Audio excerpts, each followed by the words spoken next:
자, 3교시 시작할게요. 여기 보자. 자, 35페이지까지 풀어봤고, 풀어봐서 알겠지만, 내용이 그렇게 어려운 내용이 없어요. 조금 헷갈리는 거만 책에 웬만한 거 다 나와 있는 내용들이고. 자, 그럼 우리는 이제 36페이지로 가겠습니다. 자, 아까 얘기했지만, 이제 생물 다양성을 보존해야 돼.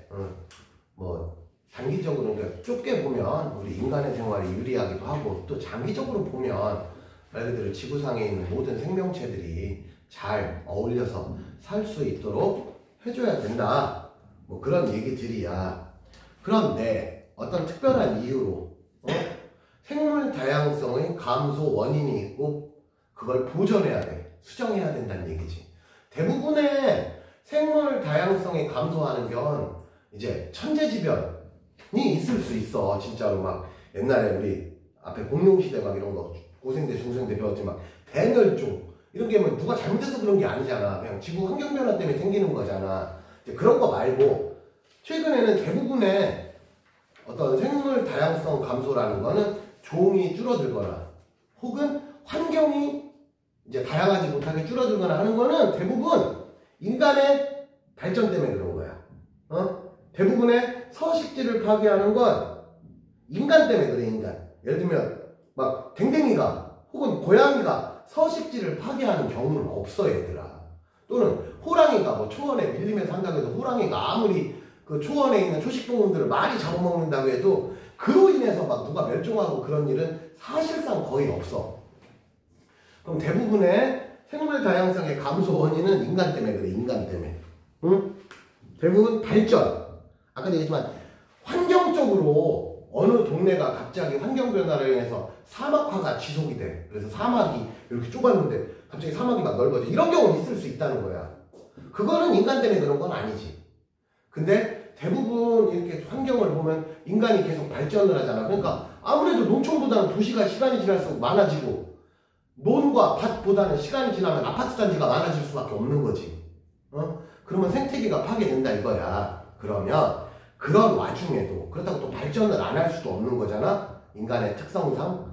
그럼 그렇게 발전하는 와중에도 야, 우리가 최소한 요거만큼은 좀 지켜놓자, 또 요런 건 좀 유지해야 된다 하는 최소한이라는 개념이 있다는 거야. 그래서 자, 생물 다양성의 감소 원인 첫 번째, 서식지 파괴 및 단편화. 서식지가 되게 단순해진다는 거지. 다양해야 이런저런, 쉽게 말하면 야, 숲도 있고 강도 있고 바다도 있어야 바다 사는 애도 있고 강 사는 애도 있고 숲에 사는 애도 있는데 모든 게 막 예를 들면 숲으로만 바뀌어. 그러면 강에 사는 애들은 멸종해야 되는 거잖아. 뭐 예를 들면 그런 얘기 하는 거야. 그래서 서식지 파괴 원인이 뭐냐? 삼림의 벌채, 습지의 배립, 다 인간 때문에 그런 거야. 그 다음에 서식지 단편화, 도로 건설, 주택 건설, 뭐 이런 거 얘기하는 거지. 그 다음에 또 불법 포획과 남획. 야, 이것도 다 인간이야. 뭐 예를 들면 어떤 생명체가 있는데 얘가 뭐 우리한테 뭔가 유리하다. 그러면 걔네들 싹 잡아들이면 당연히 종이 줄어들겠지. 그래서 불법 포획. 포획은 생포하는 거고, 남획은 막 잡는 거. 그 다음에 외래 생물의 유입. 그러니까 외래 생물이 어떤 경우가 있냐면, 왜 천적이 없어. 그냥 실수든 또는 의도했든 간에 뭘 데리고 왔는데 이 녀석이 천적이 없어. 그래서 한때 유행했던 게 우리나라로 따지면 황소개구리 같은 거, 니네도 들어는 봤을 거야. 이 녀석이 개구리인데 겁나게 커. 그래서 알다시피 원래 개구리 하면 뱀한테 밥이잖아. 그치? 근데 황소개구리는 막 뱀도 잡아먹어.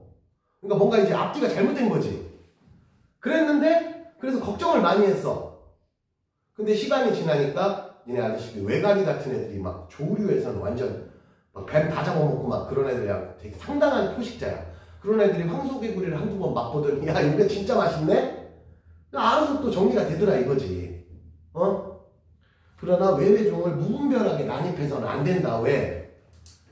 생태계에서 천적이 없으면 걔가 이것저것 다 잡아먹어버리면 약한 애들을 멸종할 수도 있다는 거야. 그런 얘기들이야. 그래서 외래종을 유입할 때 신경 써야 된다. 그래서 대표적으로 뉴트리아 같은 애들, 가시바, 뭐 블루길 뭐 이런 애들이 있다. 황소개구리도 예전에 있었는데 지금은 안 나오잖아. 왜? 정리가 됐으니까. 적당히 개체수가 감소가 되면서 지금은 저기 어디 시골 어디 가도 황소개구리 때문에 야 이거 환경 파괴되네 이런 건 사라진 거야. 그러니까 안 나오지 지금은. 그 다음에 또 환경오염. 예를 들면 공장 근처에 막 강에다가 오염수 막 버리고 그러면 멀쩡히 강에 잘 살던 애들 갑자기 떼죽음 당하고 뭐 그럴 거 아니냐? 그런 얘기들. 하여튼 대부분의 노력이 인간 때문에, 아니 대부분의 노력이 아니라 대부분의 이런 파괴가 거진 다 인간 때문에 그래. 인간 때문에. 사람만 가만히 있으면 사실은 자연계는 천재지변이 생기지 않는 이상은 야 갑자기 화산, 우리 대멸종 배웠지만 한 100만 년 동안 화산 막 생겨. 답이 없지 뭐 이거야. 근데 그런 거 말고 현대사회에서는 서식지 파괴, 생물의 종 감소 이거 거의 다 인간 때문에 그렇다. 그러다 보니까 우리도 책임을 통감하고 오른쪽 페이지로 가서 책임을 통감하고 그래서 노력 좀 하자. 노력하자. 생태계 보존하기 위해서 어떤 노력을 해야 되냐. 일단 에너지를 절약하자. 사실 에너지라는 게 결국엔 공해 발생의 원인이잖아. 간단히 해서 우리 전기를 예를 들어 볼게요. 우리 전기 배웠잖아. 전기 앞에서 배웠잖아. 중등 과정에서. 전기 에너지를 예를 들면 전자기구로 인해서 발전소가 만들어져. 그 중에 뭐 화력발전, 원자력 발전. 그 중에 대표적으로 화력발전 같은 경우는 뭐냐. 이산화탄소가 발생해. 온실효과가 생기고. 그래서 에너지를 좀 절약하자. 그 다음에 자원을 재활용하자. 그리고 플라스틱 같은 거 막 함부로 버리면 다 쓰레기 되는 거 아니냐. 왜? 걔네들은 뭐냐. 분해가 안 돼. 플라스틱 같은 애는. 시간 지나면 쌓이기만 하는 거야. 그 다음에 친환경 제품을 사용한다. 친환경 제품이라는 게 보통 썩을 수 있는 거. 그러니까 대표적인 친환경이 아닌 애가 대표적인 게 비닐 플라스틱 이런 애들이야. 근데 사실 우리 입장에서 보면, 사람 입장에서 보면 비닐 플라스틱이 제일 편하지. 이런 거는 참 이제 딜레마야, 딜레마. 우리의 편함을 위해서 이런 거를 사용해야 되냐, 아니면 후세를 위해서 좀 적절히 조절을 해야 되냐, 그런 얘기들인데, 근데 사실 냉정히 얘기해서 얘들아, 우리나라는 그 흔히 말하는 재활용, 분리수거, 이게 상당히 잘 되는, 전 세계에서도 손꼽을 정도로 우리나라 국민성이 상당히 높아. 맨날 정치하는 새끼들이 맨날 싸워대가지고 그래서 우리가 느낌적으로 그걸 못 느껴서 그렇지. 뭐 여러분도 알다시피 지금 캐대언을 필두로 해서 최근에 우리나라가 이 쬐끄만 나라에서, 야 솔직히 북한 빼고 나면 대한민국 겁나게 쬐끄만 나라야. 그지? 근데 전 세계, 뭐 탑은 아니지만 전 세계 문화강국이 됐잖아. 그러니까 대한민국 사람들은 상당히 머리가 좋고, 제가 어떤 인종적으로 상당히 똑똑한 민족인 거는 인정을 해야 되는 거야. 우리는 대신에 우리 스스로를 그렇게 잘났다고 생각을 안 하지. 그거 왜 그러냐면 너무 땅덩어리가 좁아서 가진 게 없어서 그래. 그래서 그런 거야. 야 미국 같은 데 봐봐라. 이씨 평야가 있는데 걔네 농사 짓는 평야가 서울만 해. 거기서 농사를 쳐. 그래서 걔네 농약 같은 거 뿌리고 씨 뿌리고 막 그러잖아. 비행기로 한단 말이야. 비행기로 농약 주고 비행기로 씨 뿌려. 사람이 이렇게 할 수가 없어요. 그러니 거기서 나오는 어떤 농산물 같은 게 양이 우리나라는 잽도 안 되지. 예를 들면 밭이 서울만 하다니까 얘들아. 밭이. 니네도 잘 알다시피 미국에 50개 주가 있잖아. 한 주가 대한민국만 하잖아. 한 주가 우리 나만만 해. 한 주가. 걔네는 곱하기 50이잖아 그런 거. 그리고 걔네는 심지어 미국은 졸라 야물르게 거긴 석유도 나와. 그 새끼들은 알래스카 같은 데서 보면 야 미국 내에서도 석유도 나와. 근데 지네 석유 안 쓰지. 아끼면서. 대한민국은 뭐냐, 아무것도 없잖아. 석유 한 방울 안 나와. 그지? 겁나 불쌍한 나라지. 그리고 이 좁은 땅덩어리인데 또 70%가 산지야. 여러분들 어렸을 때부터 배웠잖아. 저기 어디 호남 평야도 몇 개 없어 대한민국에. 그래서 우리나라가 아직까지는 농사 짓는 나라인데 땅도 별로 없는 거지. 그런 와중에도 이렇게 버티는 거 보면 대단한 거야. 진짜 대단한 거야. 그런 건 여러분들이 알고는 있어야 돼. 자, 그 다음에 도로 건설 등으로 단편화된 서식지를 연결하는 생태계를 설치한다. 이게 뭐냐면 어느 동네가 이런 동네가 있어요. 그러니까 다 숲이야. 근데 여기에 도로를 내. 그럼 이렇게 도로를 냈단 말이야. 그럼 어떻게 돼? 여기가 이렇게 끊겼잖아. 그럼 얘네들 지금 고라니 같은 애 지나가다 차에 쳐 죽고 누구 지나 그럼 얘들이 이제 여기 서로 왕래를 못 하잖아. 그럼 어떻게 해? 이걸 생태 통로라고 불러. 그럼 생태 통로가 뭐냐면 옆에서 보면 이제 숲이 이렇게 있고 숲이 이렇게 옆에서 단면으로 보면 여기가 도로잖아. 그럼 도로 밑으로 지하로 이렇게 굴 파듯이 이렇게 파서 여기 있는 애들하고 여기 있는 애들하고 서로 땅 밑으로 해서 왔다 갔다 할 수 있게 얘네들이 육교를 만들어주긴 좀 그렇고 땅 밑으로 왔다 갔다 이런 것들을 생태 통로라고 부른단 말이야. 여기다 이렇게 설치하면 안 되지. 그러면 지나가다 다 죽으니까. 그런 걸 생태 통로라고 부릅니다. 또 생물 다양성 관련 법을 제정하고 생물 다양성이 높은 지역은 국립공원, 우리나라 국립공원이죠. 설악산 국립공원, 어디 국립공원 뭐 이런 식으로. 그런데 가면은 아무거나 막 잡으면 안 된다고. 법적으로 벌금 내. 네, 그런 것들. 그 다음에 멸종위기에 처한 종을 복원하고 관리해주고. 생물학자들이 계속 이제 쳐다보는 거지. 그 다음에 뭐 기타 등 나머지 뭐 읽어보면 알 테고 생물 다양성에 관한 국제 협약을 체결한다. 야, 우리 뭐 하지 말자. 야, 누구누구는 뭐 예를 들면 멸종할 위험이 있으니 이런 거는 웬만하면 건드리지 말자. 전세적으로 협약을 하는데 해봤자 소용없어. 중국 새끼들 때문에 큰 의미가 없어요. 그 새끼들은 말 더럽게 안 듣잖아. 뭐 그렇게 노력은 해야 된다. 대략 그런 뜻이 되겠습니다. 자, 여러분들 교재 37페이지 위에 거기 보면 생물 다양성 보존을 위한 노력 있지? 박스 하나 있잖아. 그거 읽어보시고 밑에 Q까지 쭉 한번 풀어보자.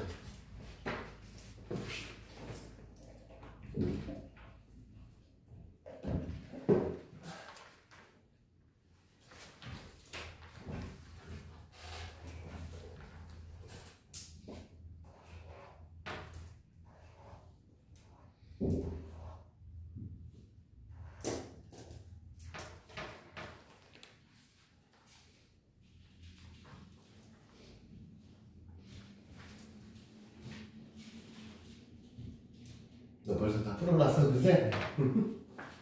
그래, 뭐 내용 안 어려우니까 뭐 대충 뭐 풀리지 뭐.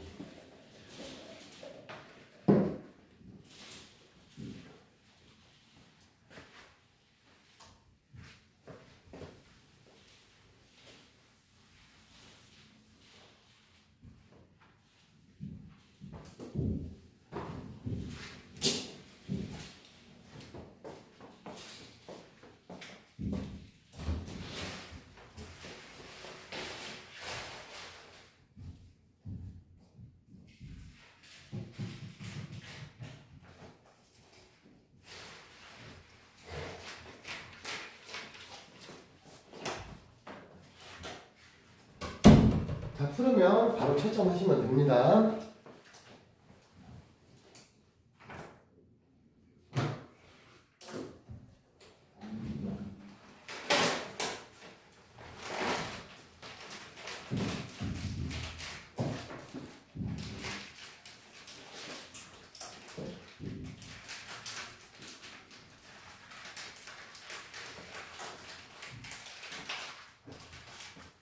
다 했지? 다 했지? 자, 그러면 다음 페이지 넘어가서 자, 이제 과제는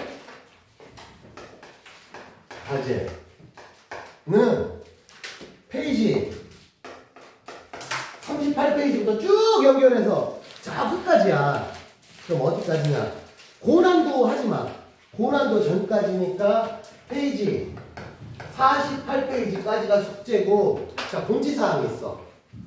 다음 주에 시험 볼 거야. 다음 주에 오래간만에 나도 이런 말하기 좀 안타까운 얘기지만 이제 막 기껏 시험 끝나고 왔더니 또 시험 본대. 근데 시험 범위는 앞에 고생대, 중생대는 빼. 범위가 너무 많아서. 그래서 오늘 배운 게 시험 범위야.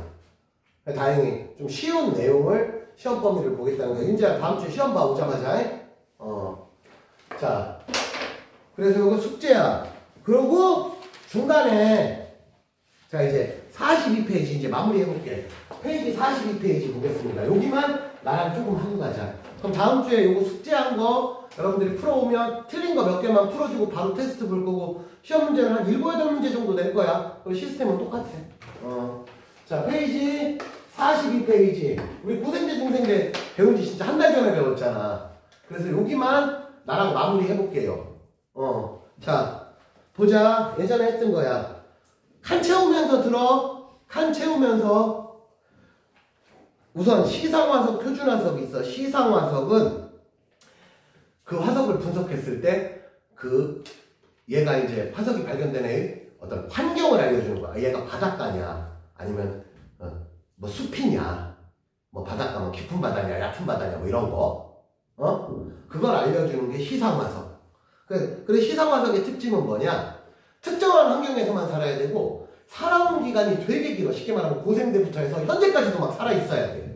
그 대표적인 게 고사리, 무슨 산호 뭐 이런 애들 겁나게 오래 살았어. 멸종도 안 됐어. 그런 애들이 시상화석. 그 다음에 표준화석은 여러분들이 흔히 알고 있는 시대를 알려주는, 그래 대표적으로 고생대의 표준화석 하면 뭐야? 삼엽충 같은 애들. 그 다음에 중생대의 대표적인 표준화석은 누구야? 공룡이지 뭐 공룡. 바다에는 암모나이트. 그 다음에 신생대는 포유류의 시대라고 그랬잖아. 이제 포유류가 본격적으로 번성하기 시작했지. 그래서 신생대의 표준화석은 누구냐? 맘모스. 흔히 매머드라고 부르지. 매머드.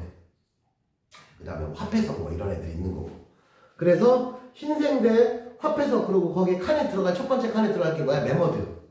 적으시면 됩니다. 화석을 이용해서 알 수 있는 게 뭐냐? 과거의 환경이나 뭐 생활 기후 뭐 이런 걸 알 수 있다는 거지. 그래서 지질시대의 구분으로 가볼게. 뭐의 급격한 변화? 생물계의 급격한 변화.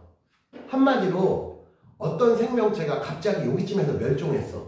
그리고 그 시점에 어떤 생명체가 또다시 나타나게 됐어. 아, 그럼 여기까지 하나 끊자. 그렇게 끄는 게 고생대야. 고생대의 시작은 얘들아, 본격적으로 생명체 화석이 발견된 시점. 그전에는 여러분들 알다시피 선캄브리아 있었잖아. 선캄브리아 뭐야? 아무것도 모르겠다 야, 한마디로. 그러면 본격적으로 생명체 화석이 발견된 시점이 고생대.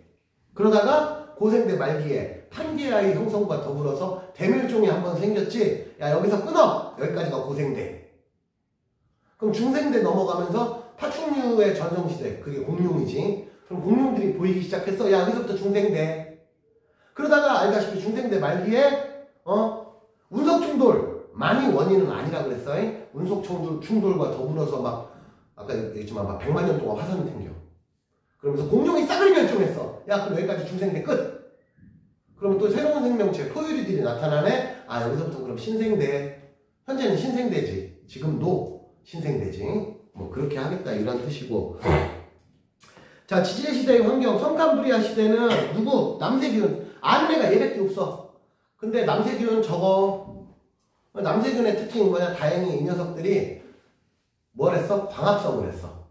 식물이 아닌데도 신기하게도 광합성을 했어. 그러면서 지구 초창기에는 얘들아 그 산소 농도가 높지 않았어. 이산화탄소만 겁나 많았어. 질소랑 이산화탄소만. 질소는 원래 많았고. 근데 얘네들이 열심히 몇 억 년 동안 그 광합성을 해준 덕택에 산소 농도가 높아지면서 뭐가 생겨나? 오존층이 생겨났지. 그게 고생대 오존층이야. 오존층이 생김으로 인해서 뭐가 생겨날 수 있었어? 육상식물이 출현할 수 있었어. 안 그러면 자외선 막 다 죽었다고. 그래서 오존층까지 했어. 중생대는 지질시대 전체적으로 가장 온난한 시기였어. 그러다 보니까 공룡이 파충류잖아. 파충류 삶이 제일 좋았지. 이 녀석들이 추위에 약하단 말이야. 그 다음에 신생대. 초기에는 온난했으나 신생대 말기에는 빙하기. 그리고 빙하기와 빙하기 사이를 간빙기라고 불러. 그러니까 빙하기 왔다가 조금 따뜻해졌다가 또 겁나 추웠다가 따뜻해졌다가 그래 빙하기, 간빙기라고 이름을 붙였다고. 자, 신생대 특징들. 그 다음에 대멸종. 지구 총 대멸종은 5번의 대멸종이 있었어. 이 정도는 알아둬. 그 중에 2개만 외우라고 했어 내가. 언제? 고생대 말기의 대멸종이 랭킹 1위야. 랭킹 1위. 그래서 대멸종 중에 고생대 말기의 대멸종이 원탑이야. 원탑. 판게아와 더불어서 이거 똑같아. 판게아 때문에 대멸종이 일어난 건 아니고 판게아와 더불어서 전 세계적으로 화산이 아주 오랜 기간 동안 생겨난 거야. 그러니까 어떤 대멸종이라는 거는 특정한 원인 딱 하나 이런 경우는 없어. 이것저것 합쳐져서 대멸종이 생긴 거지. 그 다음에 두 번째 이제 랭킹 2위 대멸종이 공룡 대멸종 중생대 말기고 그렇게 두 개의 대멸종 정도는 기억해둬. 그리고 총 5번의 대멸종이 있었다 정도까지. 그 다음에 대멸종 이후 생물의 수의 종류가 크게 감소했지만 또 다른 애들이 결국에 생겨나더라 이거야. 그러니까 대멸종 직후에는 당연히 생명체 개수가 얼마 안 됐지. 근데 시간이 지나면서 또 이놈 생겨나고 저놈 생겨나고 그래서 멸종된 애도 있지만 또 생겨난 애도 있다는 거야. 그래서 현재까지 이어져 왔다. 뭐 그런 얘기들이 되겠습니다. 자, 요렇게 해서 이제 예전 거는 요 정도로 해서 서머리로 끝내고 그러면 이제 오늘 배운 거 변이와 자연선택에 의한 생물의 진화는 여러분들이 집에서 여기 숙제야. 집에서 읽어보면서 같이 이걸 읽어보는 게 시험 공부이자 복습이지 뭐. 이거 읽어보면 되는 거야 얘들아. 그래서 요거 칸 채우고 뒤에 또 있어. 그래서 중단원 마무리 문제까지 공룡시대만 여기는 시험 범위는 아니지만 복습의 의미로 꼭 풀어봐. 몇 문제 안 되니까. 그리고 지금 오늘 내가 그러면 섹션으로 따지면 크게 섹션이 2섹션이야. 문제로 따지면 왜? 3개 섹션 중에 제일 앞에 있는 건 하나는 끝냈잖아. 이거 맘먹고 니들이 풀으면 2섹션 합쳐도 조금 빨리 푸는 애들 스피드로 하면은 이거 한 30, 40분밖에 안 걸려. 2개 다 합쳐도. 그래서 시험 공부를 좀 꼼꼼히 해오고 내가 항상 얘기하지만 간단한 테스트고 내가 어렵게는 안 내지만 이제 몇 번 겪었잖아.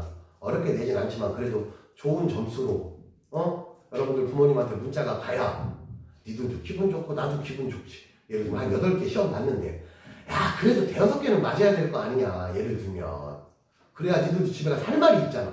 그럼 한 8개 시험 봤는데 다행히 우리는 아직까지 그런 경우는 없었지만 내가 처음에 니네 첫날부터 얘기했지만 작년에 8개 시험 봤는데 어쩌네 2개, 3개 맞춰. 내가 변명도 못해요. 왜? 근데 8개 시험 봤는데 8개 다 맞추는 애도 있는데 2개 맞추면 이게 내가 못 가르친 게 아니라 진짜 공부를 너무 안 하는 거잖아 얘들아.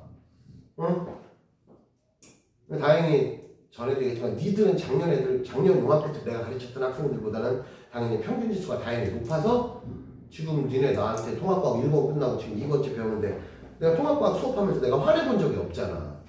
화낼 일이 없는 거지. 그만큼 니들이 다행히 잘 따라와주고 있다는 뜻이기도 한 거야. 그래. 그렇게 해서 여기 마지막 그 고난도는 하지 마시고 그 전까지만 해서 그럼 다음 주에 오면 요거 푸는 거 집에서 채점해오면 틀린 거 몇 문제 정도 헷갈리는 거 있을 거야.